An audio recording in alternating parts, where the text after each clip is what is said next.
Mic number 2 سے کوئی سوال ہو بھائی کا. السلام علیکم ذاکر بھائی.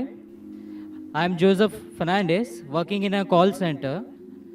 میرا سوال آپ سے یہ ہے کہ مجھے کئی دوست ملے جن میں سے کچھ سیاہ ہیں اور کچھ سنی. جیسے آپ نے کچھ دیر پہلے بتایا کہ جو انسان مانتا ہے کہ اللہ ایک ہے اور محمد علیہ السلام آخری پیغمبر ہیں تو میں مانتا ہوں اس بات کو. تو اگر میں یہ کہوں کہ میں مسلمان ہوں تو یہ جھوٹ نہیں ہے. لیکن مسلمان بننے کے بعد ایک نماز پڑھنا بہت ضروری ہوتا ہے اور کچھ طریقے ہیں جو دونوں ہی دوستوں نے مجھے بتائے لیکن ان کے طریقے الگ الگ ہیں. تو مجھے یہ سمجھ میں نہیں آیا کہ کس کا طریقہ میں اپناؤں کیونکہ دونوں ہی اپنے طریقوں کو صحیح سمجھتے ہیں. بھائی صاحب نے سوال کیا کہ اگر اللہ ایک ہے اس میں ماننا ہے اور محمد صلی اللہ علیہ وسلم پیغمبر ہے تو میں مانتا ہوں تو اس طریقے سے مسلمان ہوں میں.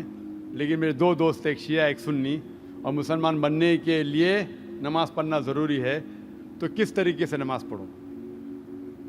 بھائی صاحب آپ کہتے ہیں کہ اللہ ایک ہے, آپ مانتے ہیں کہ اللہ کے پیغمبر محمد صلی اللہ علیہ وسلم آخری پیغمبر ہے, تو آپ نے کہا کہ کس طریقے سے نماز پڑھوں.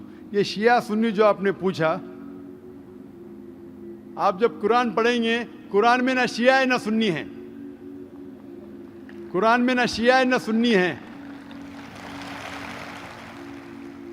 قرآن شریف میں کہا گیا ہے سورہ عمران میں سورہ نمبر 3 آیت نمبر 103 میں وَاعْتَصِمُوا بِحَبْلِ اللَّهِ جَمِيعًا وَلَا تَفَرَّقُوا, کہ آپ آپس میں اکٹھا ہو کے اللہ کی رسی کو مضبوطی سے پکڑو.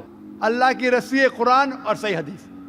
تو آپ دیکھیں قرآن میں کیا لکھا ہے اور اللہ کے رسول کے صحیح حدیث میں کیا لکھا ہے. تو جو بھی آپ سے کچھ کہتا ہے اگر قرآن اور صحیح حدیث کے مطابق ہے آپ اس کی بات مانو. جو ذاکر کہتا ہے وہ بھی کچھ اہم نہیں اسلام میں, ذاکر اسلام میں زیرو ہے. جو ذاکر کہتا ہے وہ بات ماننا ضروری نہیں, لیکن جب میں قرآن کا حوالہ دیا تو آپ کو قرآن کی بات ماننا فرض ہے. جب میں صحیح حدیث کا حوالہ دیا تو آپ کو صحیح حدیث کی بات ماننا ضروری ہے.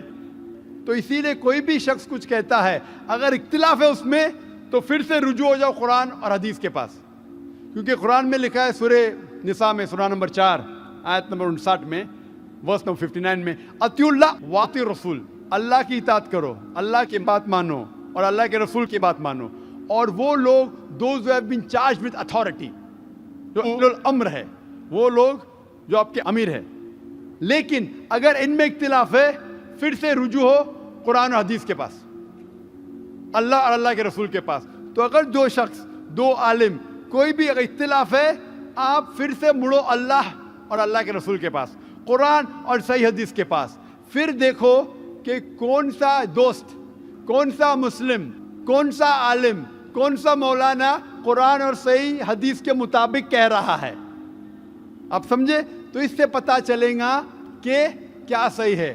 آپ بولتے ہیں کہ نماز پڑھنے کے طریقے میں اختلاف ہے, شروع میں کم از کم جو یکساں ہے وہ تو شروع کرو.